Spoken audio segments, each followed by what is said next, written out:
Hi guys, what's up? My name is Ronald. Meron akong gustong update sa inyo. Nangyari sa Slovenia. Doon kay Marvel. Rest in peace.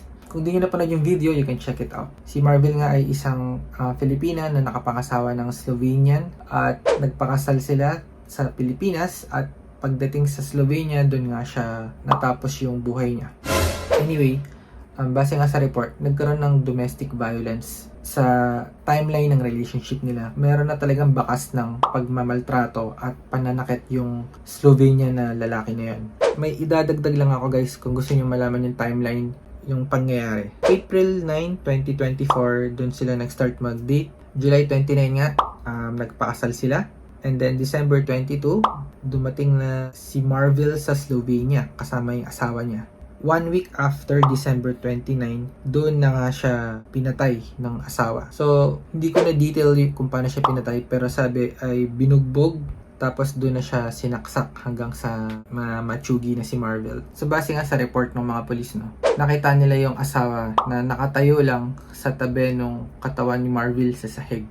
Siguro pinagsisisihan niya yung nangyari or nag-iisip na siya kung paano niya lulusutan to.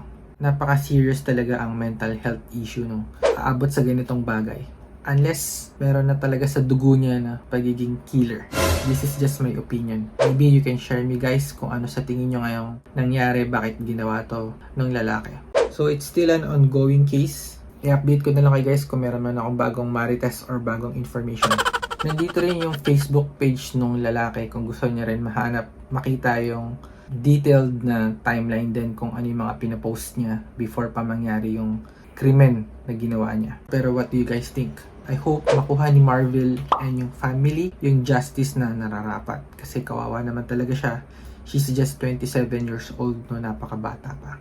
Yun lang guys, kung nandito ka pa rin sa Marites video ko, please let me know in the comment section kung anong masasabi mo nga or kung meron kang idadagdag na storya, please let me know. Please subscribe. I will see you in my next video.